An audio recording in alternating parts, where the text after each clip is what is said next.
La semaine dernière, nous avions notre week-end de rentrée avec un programme bien dense, bien chargé, bien riche, qui nous a fait tellement de bien.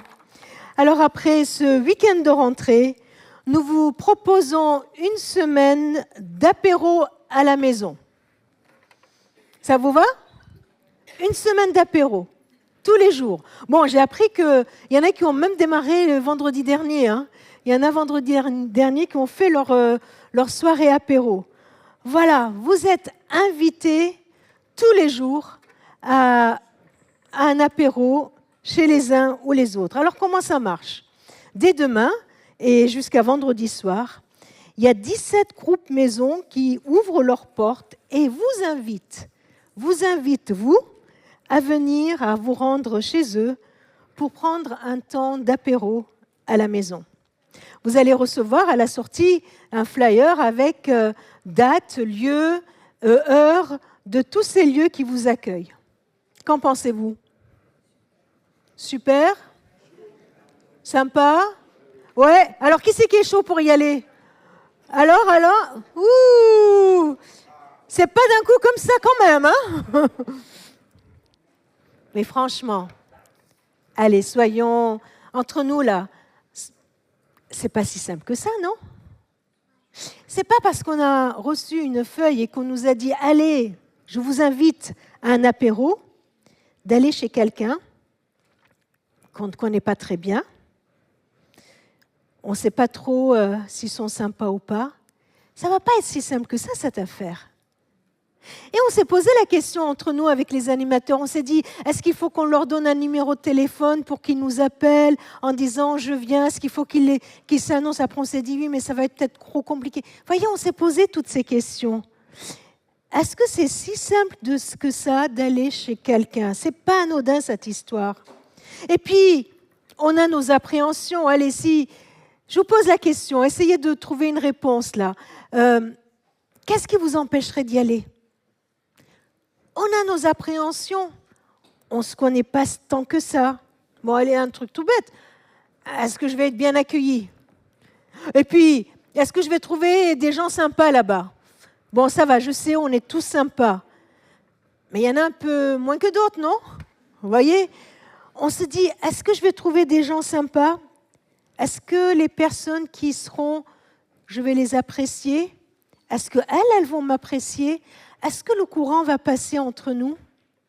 Et puis aller chez quelqu'un, c'est pas si simple que ça. De plus en plus, vous voyez, nos rendez-vous pastoraux on les fait dans notre bureau. Il y a de moins en moins de visites chez quelqu'un. Ça dépend des cultures, ça dépend aussi des périodes. Voilà, peut-être qu'il y a un temps où on allait plus facilement chez les gens que maintenant. Moi, je me souviens quand j'étais enfant au Liban, eh bien, on pouvait sonner à la porte n'importe quand et s'inviter chez quelqu'un à l'improviste. Alors, il y avait dans la culture cette idée qu'il fallait toujours avoir de quoi offrir à quelqu'un. Il fallait toujours qu'il y ait quelque part un paquet de biscuits ou un gâteau, on ne sait jamais. Surtout le dimanche après-midi, vous voyez, on pouvait sonner à la porte en disant « Bonjour, je viens te rendre visite ». Et puis, il fallait être prêt. Comment il faut se préparer pour accueillir quelqu'un? À part le paquet de biscuits là dans le placard, bien comme il faut. Un endroit où les enfants ne peuvent pas tout de suite le prendre et qu'après il n'y en ait plus, vous voyez, ce genre de choses. Il fallait qu'un minimum la maison soit rangée, quoi. Il fallait que le ménage soit prêt pour donner une bonne impression et accueillir quelqu'un. Oui, ça ne va pas être si simple que ça, que d'aller prendre l'apéro chez quelqu'un qu'on ne connaît pas. Dans la Bible, il y a une histoire qu'on va prendre ensemble et pour voir comment cette expérience peut nous y aider. C'est un jour Pierre qui a été invité à un apéro à la maison. Si, vous allez voir. Enfin bon, ça va, c'était pas exact. Il n'a pas reçu, lui, un flyer à la sortie, mais il était chez lui, tranquille, et puis il y a 3 hommes qui sont venus sonner à sa porte et lui ont dit « Est-ce que tu peux venir avec nous pour aller chez quelqu'un qu'il ne connaît pas et qui n'est même pas de sa ville ?» Tout ce qu'il savait, c'est que c'était quelqu'un qui s'appelait Corneille. C'était un centurion, donc centurion de l'armée romaine, donc probablement un romain. et puis qui habite bien loin. Pierre se trouvait à Jaffa, et ce monsieur habite à Césarée, une 50aine de kilomètres plus loin. Pierre, ce qu'il savait, c'est qu'il n'avait pas vraiment envie d'y aller. Bon, je parle des groupes maison, je parle de l'apéro à la maison, mais pouvez transposer ça à une rencontre tout simple. Quelqu'un qui vous dit « est-ce qu'on peut se voir ?» Quelqu'un qui vient vers vous et vous dit « est-ce qu'on peut aller boire quelque chose ensemble ?» Quelqu'un même qui vient et qui vous dit « bonjour, ça va ?» Ne serait-ce que ça. Vous savez, même à la sortie du culte, des fois, ce n'est pas évident d'aller vers quelqu'un qu'on ne connaît pas et de lui dire « bonjour, ça va ?» Une rencontre, juste une rencontre. Alors Pierre, il avait plein d'appréhensions et puis il avait de gros problèmes à ce sujet parce que lui, il est juif et sa loi, sa coutume, sa conviction, sa croyance lui disait que ça ne se fait pas d'aller chez un non-juif. Ça ne se fait pas. Mais ce qui m'émeut dans cette histoire, c'est qu'il fallait que Pierre aille à Césarée. Il fallait que Pierre rencontre Corneille. Il le fallait. Il le fallait. Parce qu'il va y avoir une rencontre qui va bouleverser la vie et de Pierre et de Corneille. C'est une rencontre qui va bouleverser la vie de toute la maisonnée de Corneille.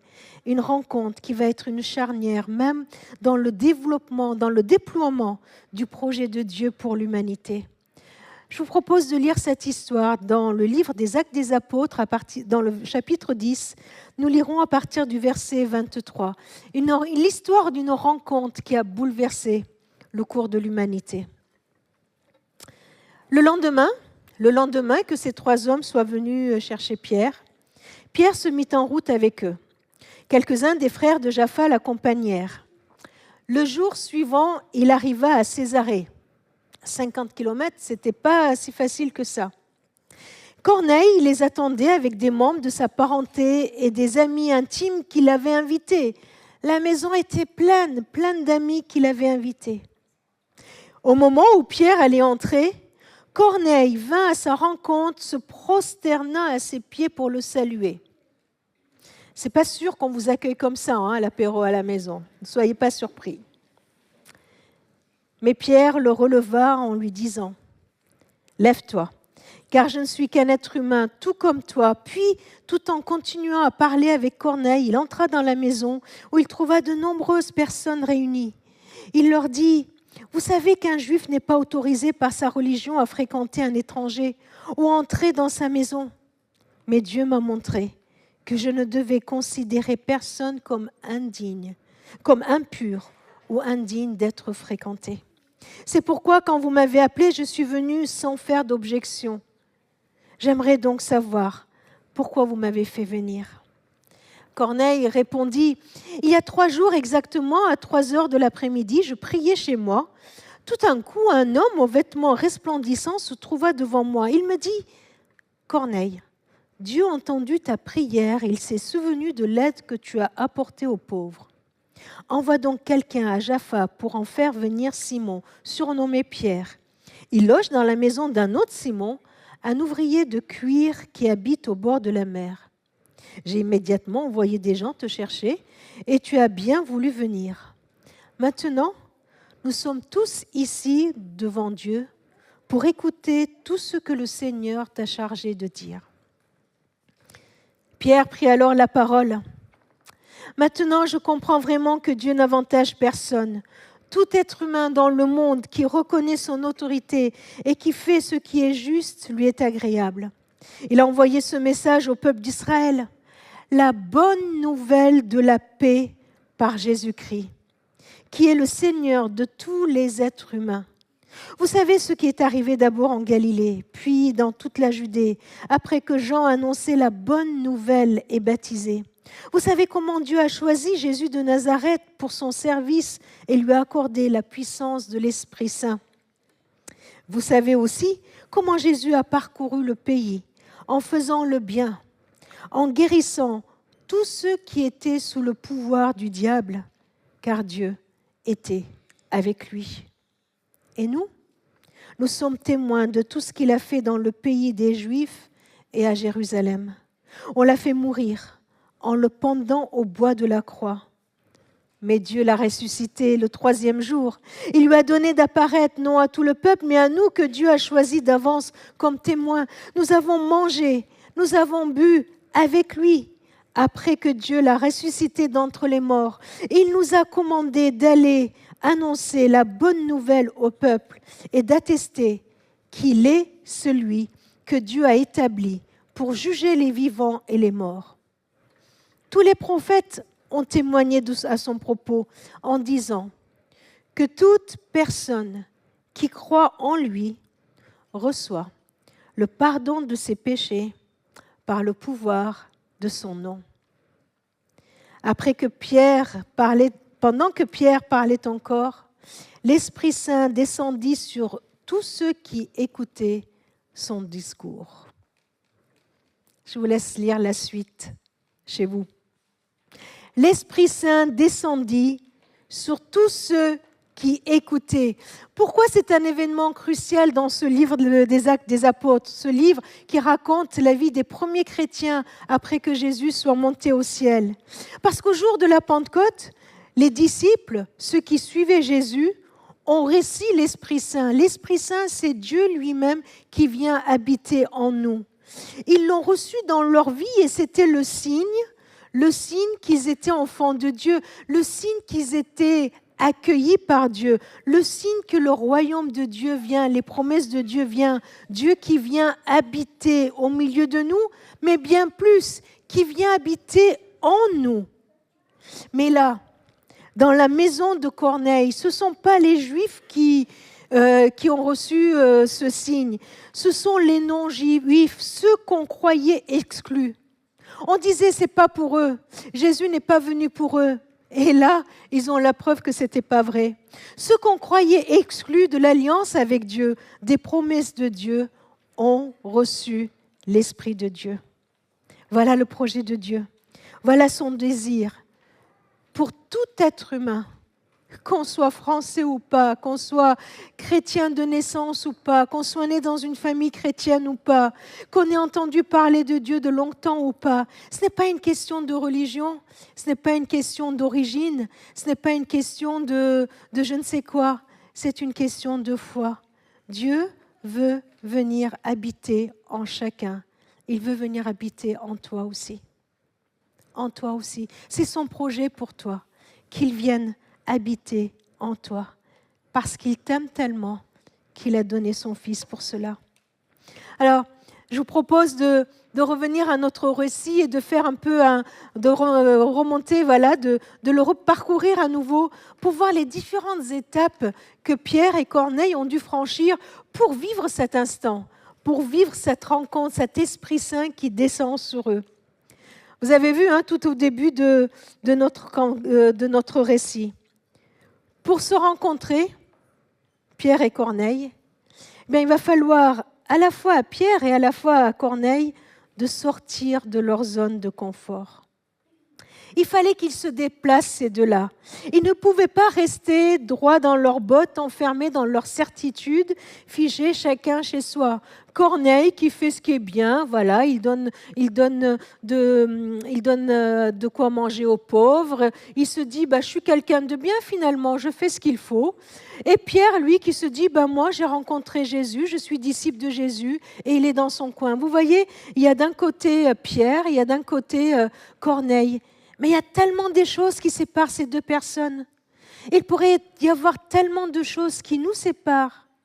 Ils n'ont pas la même religion, ils n'ont pas les mêmes coutumes, ils n'ont pas les mêmes traditions, ils n'ont pas les mêmes opinions, ni politiques, ni sur la vie d'ailleurs. L'un, il est envahi par les Romains, l'autre, il est centurion, il a une armée avec lui qui va pour envahir le pays où l'autre habite. Vous voyez, ils n'ont absolument pas les mêmes opinions politiques, ils n'ont pas la même nationalité, ils n'ont pas la même profession, ils n'ont pas le même statut social, ils n'ont pas le même vécu, pas le même passé, et encore moins le même quotidien. Comme dans un groupe, que ce soit un groupe maison, que ce soit dans un groupe pour les jeunes, que ce soit dans le groupe des hommes, dans le groupe des dames, dans l'église, au cas où vous ne le sauriez pas, on a plein de petits groupes où les uns et les autres peuvent se rencontrer selon selon leur âge, selon leur affinité, et les groupes maisons en sont. Il y a plein de lieux de rencontre, et comme dans ces lieux de rencontre, nous pouvons y être en venant d'horizons tellement différents. On peut être là dans la même pièce, ici dans ces murs, et être si différents les uns des autres. Oui, toi, moi, toi, côte à côte, dans la même pièce, autour d'une même table, et si éloignés, si éloignés. Je serais peut-être choquée, bousculée par vous, et vous par moi. Je pourrais peut-être même me sentir en danger en fréquentant quelqu'un, comme Pierre, il se sentait en danger en venant chez Corneille. Comment faire pour s'en sortir? Comment faire pour que cette distance ne nous sépare pas, pour que toutes les choses qui nous séparent plutôt ne mettent pas une si grande distance entre nous? Comment s'en sortir? Alors, je vous laisserai lire le début du chapitre 10 parce que Dieu, il a bossé avec Pierre. Hein. Oh punaise, il a fallu faire un gros boulot avec Pierre pour qu'il puisse sortir de sa zone de confort. Pierre, il avait du mal à accepter tout cela, à accepter d'aller chez quelqu'un qui n'est absolument pas comme lui. Et puis, la conclusion, il la donne à Corneille. Il lui dit, « Dieu m'a montré que je ne devais considérer personne comme impur ou indigne d'être fréquenté. » Waouh! Une révélation extraordinaire. Je prie pour que Dieu me le montre chaque jour. Qu'à chaque fois que je discute avec quelqu'un, à chaque fois que je vais quelque part, que Dieu vienne me le rappeler. Dieu m'a montré que je ne devais considérer personne comme impur ou indigne d'être fréquenté. Si comme moi, vous avez parfois des difficultés à rencontrer quelqu'un, on peut prier cela. On peut prier pour que Dieu nous le montre, que Dieu vienne nous montrer à nouveau que personne, absolument personne, est indigne d'être fréquenté. Il a fallu à Pierre et il nous faut à nous aussi accepter, apprendre à regarder l'autre, non pas avec mes critères de pureté, de sainteté, de moralité ou d'acceptabilité, mais de regarder l'autre comme Dieu le voit. Accepter et accueillir l'autre avec le regard de Dieu. Avec le regard de Dieu. Pierre a appris cela. Il a appris à voir les autres comme Dieu les voit, non pas avec ses ornières à lui, non pas avec ses critères. Et c'est le premier pas vers une rencontre. Face à celui qui me dérange, face à celui qui m'irrite, qui m'exaspère avec ses opinions, accepter de le regarder comme Dieu le voit. Et comment Dieu le voit? Comment Dieu te voit? Il nous voit comme une personne qu'il aime. Imaginez ce que ça change quand à chaque fois que je vois quelqu'un, je me dis, là, cette personne, Dieu l'aime. Dieu l'aime. Sans aucune hésitation, Dieu l'aime. Dieu l'aime tellement qu'il veut lui révéler son amour pour elle. Dieu l'aime tellement qu'il veut lui donner le salut, qu'il veut sauver la personne, qu'il veut la sauver. C'est ce que Dieu veut. Voilà le premier pas pour qu'une rencontre ait lieu. Regardez l'autre comme Dieu le voit. Et puis il y a eu un deuxième pas, vous avez remarqué, il y a Pierre qui arrive et puis il pose carrément une question. J'aimerais savoir pourquoi vous m'avez fait venir. Et il dit clairement, j'aimerais bien comprendre ce que je fais là, quoi. Voilà, franchement, je suis venu, mais j'aimerais bien savoir ce que je fais là. Peut-être que vous vous posez la même question quand vous arrivez dans un groupe maison, quand vous avez un rendez-vous avec quelqu'un. J'aimerais bien savoir ce qui se passe là. J'aimerais bien savoir pourquoi je suis là. Est-ce que je suis en train de perdre mon temps? J'aurais peut-être mieux fait de rester chez moi. Il y avait une super émission à la télé. Oh là là, j'aurais préféré rester à la maison, prendre un bon petit un bouquin, rester tranquille. J'aimerais bien savoir ce que je suis en train de faire. Pourquoi je suis là? Pourquoi je suis là? Et peut-être que tu te dis, mais pourquoi je suis venue dans ce culte ce matin? Pourquoi je suis là? Qu'est-ce que je suis en train de faire? Ce qui est intéressant, c'est de remarquer juste la conversation qu'il y a après. Je trouvais ça audacieux de la part de Pierre et de Corneille. Qu'est-ce qui se passe? Eh bien, Pierre, il ose raconter son parcours. Il ose dire, Vous savez quoi, j'avais vraiment pas envie de venir. Hein. C'est pas très cool hein, quand on arrive. Ouais, moi, j'arrivais vraiment pas envie de venir parce que, bon, il le dit pas en ces termes, mais parce que je vous trouvais indigne d'être fréquenté, je vous trouvais impur et tout. Et puis Dieu m'a montré qu'il fallait pas que je vous considère comme impur. C'est ça qu'il dit. Hein. Finalement, il est honnête et en toute humilité, il dit ce chemin qu'il a fallu qu'il fasse pour venir jusqu'à la maison de Corneille. Pierre était sur un chemin spirituel, c'est-à-dire une rencontre avec Dieu et Dieu qui était en train de bosser avec lui. Et c'est ça le chemin spirituel. Et vous êtes, chacun d'entre nous, nous sommes sur un chemin spirituel.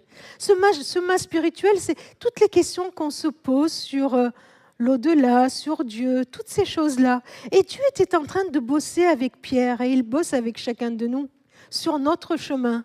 Votre chemin n'est pas le mien n'est pas le vôtre. Celui de Pierre n'était pas celui de Corneille n'était pas celui de Pierre. Mais Dieu, il est présent dans chacun de nos chemins.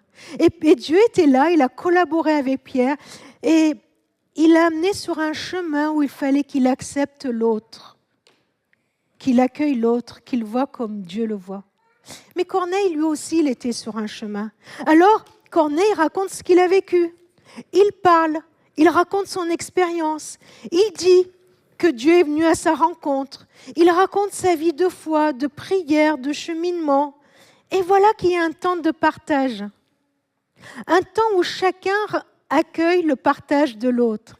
Et c'est ce qu'on veut vivre dans nos groupes maison. C'est ce qu'on veut vivre dans tous nos groupes. Que chacun ait la liberté de raconter son chemin spirituel, ses interrogations, ses questions, son parcours. Et puis, je vais peut-être entendre des choses qui vont me dire « Ouh là là, mais qu'est-ce qu'il dit ?» L'autre, il dit des trucs un peu farfelus. Imaginez que quelqu'un dans votre groupe vous dise, comme Corneille, « Oui, il y a quelqu'un qui m'est apparu, qui avait un vêtement resplendissant et qui m'a dit que... » Là, vous direz « Oui, d'accord, il a peut-être fumé un joint, lui, mais d'où il sort, vous voyez ?» Mais c'est ce que dit Corneille. Et Pierre accueille cette parole. Il accueille cette parole. Il l'accueille même comme le chemin spirituel de Corneille. Ça va loin. Hein. Il accepte que c'est ce que Dieu a fait vivre à Corneille. On en discutait des fois avec les pasteurs et on entend des témoignages comme ça qui nous fascinent et qui nous étonnent. On dit « Waouh, Dieu il est capable de faire avec chacun ce qu'il faut pour que la personne comprenne que c'est Dieu. » Et ça m'émerveille tout le temps. C'est que Dieu, il parle notre langage. Dieu parle la langue de notre cœur. Il ne va pas se révéler dans les mêmes moyens. Il ne va pas utiliser les mêmes moyens pour se révéler à moi comme il va le faire pour vous et comme on va l'entendre tout à l'heure dans le témoignage du baptême qu'il y aura à la fin du culte. Pour chacun, il va se révéler d'une manière que moi, je peux comprendre. Alors, attends-toi à ce que Dieu te parle avec ton langage à toi. Voyez ? Il va faire en sorte que tu puisses comprendre que c'est Dieu qui te parle. Alors voilà, il y a ce temps de partage. Et dans les groupes maison, il y a ce temps de partage. Et puis, après, il y a Corneille qui pose quelque chose de très important. Il dit, « Nous sommes tous ici devant Dieu pour écouter tout ce que le Seigneur t'a chargé de dire. » Il prend conscience qu'il n'y a pas que Pierre, Corneille et tous les gens qui sont là, que Dieu est présent, que Dieu est là, présent au milieu d'eux, que Dieu a quelque chose à leur dire. Et c'est ça qui change tout.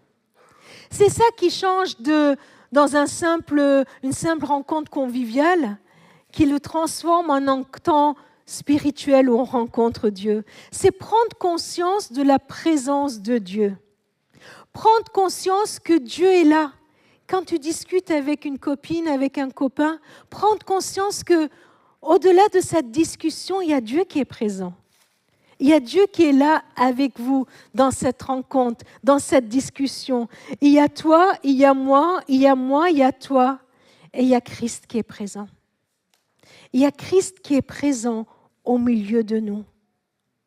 Et dans cette maison, Pierre, alors, proclame la bonne nouvelle de ce que Jésus est et de ce qu'il a fait. Pierre commence à raconter la bonne nouvelle de la paix par Jésus-Christ. On pourrait dire qu'à ce moment-là, il a ouvert la Bible et il a lu un message de la Bible. Vous voyez, mais bon, il n'y avait pas encore la Bible à l'époque. Mais le contenu qu'il a apporté n'était pas uniquement son expérience ou sa perception des choses. Il a apporté le message de la parole de Dieu. Il a apporté ce que l'Évangile nous dit. Qu'est-ce qu'il a dit ? Il a parlé de Jésus. À un moment donné, il a arrêté de parler de lui et Corneille a arrêté de parler de lui-même. Et tous les deux, ils se sont mis à écouter Jésus. Il a dit, tu sais quoi, Corneille ? Jésus, c'est celui qui a parcouru le pays en faisant du bien. Jésus parcourt le pays, il parcourt cette pièce pour toucher chacun de nos cœurs en faisant le bien, en faisant le bien, en guérissant tous ceux qui étaient sous le pouvoir du diable, car Dieu était avec lui. Et voilà le message de l'Évangile. Dieu qui a envoyé son Fils Jésus-Christ, Dieu qui a diminué toute cette distance, ce n'était pas 50 kilomètres qui nous séparaient de Dieu, c'est lui qui a parcouru toute cette route pour venir vers nous. Jésus qui est venu là, vers nous. Jésus qui est rempli de la puissance de l'Esprit de Dieu. Ce n'était pas un homme comme un autre, c'était le Fils de Dieu. Jésus qui est venu pour faire du bien, c'est l'objectif de Jésus. Jésus, il veut venir dans nos vies pour faire du bien. C'est l'objectif de Jésus. Alors on pourrait en avoir peur, on pourrait être dérangé, on pourrait se demander, mais qu'est-ce que Jésus vient faire dans ma vie ? Mais il veut te faire du bien. Il veut te faire du bien. Il veut te guérir. Il veut guérir toutes les blessures causées par le mal. Toutes les blessures de nos vies causées par le mal, par le diable. C'est lui le mal absolu. Il est venu pour nous guérir. Il est venu pour agir avec puissance dans notre vie. Et il continue à le faire aujourd'hui encore, parce qu'il est vivant, parce qu'il est ressuscité. Pierre a commencé à raconter tout ce que Jésus était capable de faire ici et maintenant. Et il donne la preuve que c'est possible en disant, on l'a fait mourir en le pendant au bois de la croix, mais Dieu l'a ressuscité le 3e jour. Dieu l'a ressuscité. Jésus est vivant. Il est là pour nous délivrer. Il est là pour nous apporter la paix. La paix sur toute notre culpabilité. La paix dans nos relations les uns avec les autres.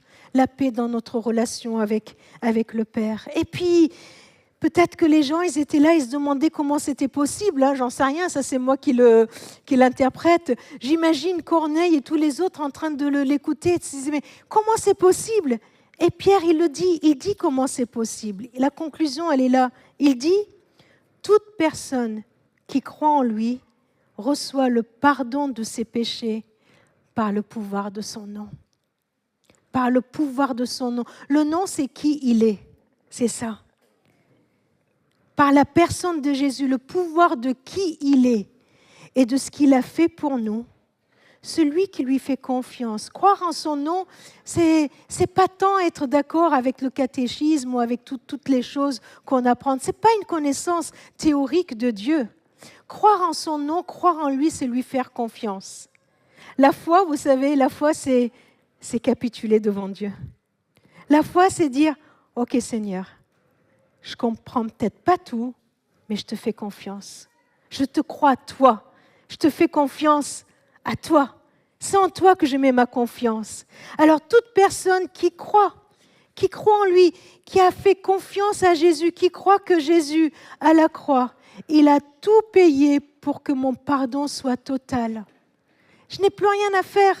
Je n'ai plus à aller faire je ne sais quelle chose pour obtenir la faveur de Dieu. Lui, il a tout accompli pour que quand je viens vers lui, il me dise, ça y est, tu es pardonné, tu es pardonné. Et je te prends dans mes bras et je fais de toi mon enfant. Alors oui, proclamer l'évangile dans nos maisons, c'est se mettre ensemble autour de sa parole, se mettre ensemble autour de Jésus-Christ pour l'accueillir, lui. Et vous avez vu tous les effets collatéraux de cette annonce. Dans cette maison, il y avait tous ses amis qui étaient réunis. Il y avait la famille, les amis, les voisins, les invités. Bref, cet échange dépassait la conversation entre Pierre et Corneille. Tous ceux qui étaient là ont été au bénéfice d'une action qui les dépasse. Ils ont été bénéfice de quoi? Ils ont été au bénéfice de l'action de la présence de Dieu. Parce que vous savez, tout à l'heure, j'ai dit que Dieu était présent au milieu d'eux. Mais quand Dieu est présent, ou alors plutôt que je devrais dire, puisque Dieu est présent, alors il y a quelque chose qui se passe. Au-delà d'une discussion, d'un échange, d'un partage, il y a l'Esprit de Dieu qui descend sur eux, parce que l'Esprit de Dieu est un acteur puissant, dans nos vies, dans nos rencontres et dans toutes nos maisons. L'action de l'Esprit qui descend, c'est à cela qu'on s'attend. Alors, peut-être que ceux qui sont déjà allés dans un groupe maison vont me dire « Oh là là, Gemma, mais nous, on n'a jamais vécu ça. On n'a jamais vécu un truc pareil. Qu'est-ce qui se passe ?» Eh bien, ce texte nous autorise, et pas que ce texte, bien sûr, nous dit « Mais attendez-vous à cela. Attendez-vous dans vos discussions. Attendez-vous dans vos rencontres. Attendez-vous même quand vous êtes en train de parler avec un ami, que ce soit dans un groupe maison, dans un groupe de dames, dans un groupe de prière, ou juste quand vous discutez et échangez avec un ami. Attendez-vous que l'Esprit de Dieu agisse. Attendez-vous qu'il vienne et qu'il arrive à toucher vos cœurs. Attendez-vous à ce qu'il le fasse. Attendez-vous à cela. Pendant que vous préparez peut-être les gâteaux et les boissons pour l'apéro qui commence déjà demain, dans notre groupe maison, c'est demain à Saint-Marcel-les-Valences. Vous êtes tous invités. Alors, pendant que vous êtes en train de réfléchir à ce que vous allez préparer, eh bien, Dieu, lui, il prépare des rencontres. C'est ce qu'il a fait dans ce texte.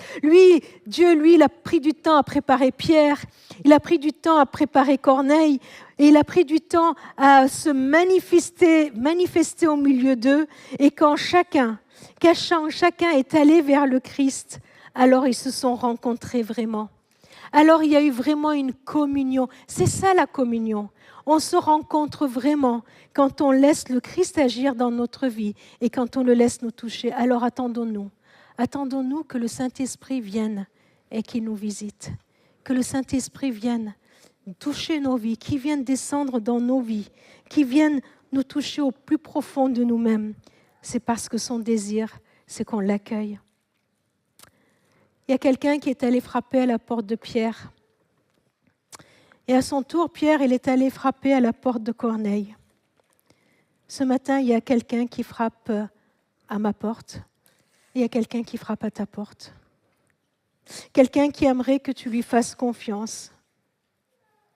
Quelqu'un qui aimerait que tu laisses tomber tes préjugés envers lui. Peut-être même tes colères, peut-être même tes hésitations, tes peurs, et même peut-être des rancunes que tu pourrais avoir contre lui. Il y a quelqu'un qui est là, qui frappe à ta porte, et il te demande juste d'accepter de lui ouvrir cette porte. C'est le Christ lui-même. Jésus lui-même, comme le verset que Nance l'a lu dès le début de ce culte, il veut rentrer chez toi. Vous savez pourquoi Jésus veut venir chez nous? Pourquoi Jésus veut venir dans nos vies? Parce qu'il sait. Parce qu'il sait que toi et moi, nous avons tellement besoin de la paix qu'il peut nous apporter. Parce qu'il sait que toi et moi, nous avons tellement besoin de l'amour qu'il veut nous donner. Parce qu'il sait que tu as besoin d'être aimé. Parce qu'il sait que tu as besoin d'être pardonné, d'être libéré de tout ce qui pèse tellement dans ta vie. Parce qu'il sait que tu as besoin de vivre avec lui. Alors, comme pour Corneille, il entend nos soupirs, il entend tout ce qui se passe en nous. Et il nous dit encore ce matin, je me tiens à la porte, je frappe. Si quelqu'un entend ma voix et ouvre la porte, j'entrerai chez lui. Je prendrai un repas avec lui et lui avec moi. Je vous invite à un petit moment de silence pour que chacun nous puissions donner notre réponse à Dieu dans notre cœur.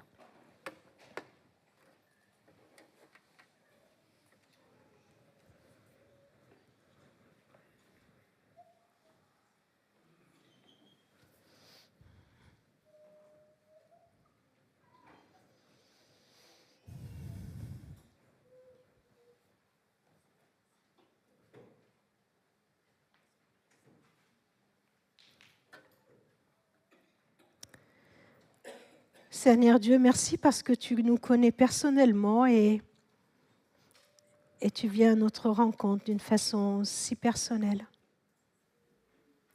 Je te demande pardon pour toutes mes hésitations. Je te demande pardon pour toutes les fois où je n'ai pas accepté de te laisser entrer et pour toutes les fois où je n'ai pas accepté d'aller vers l'autre. Seigneur, je te prie de venir nous donner la paix.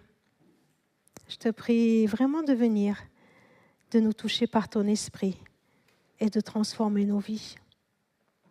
Amen.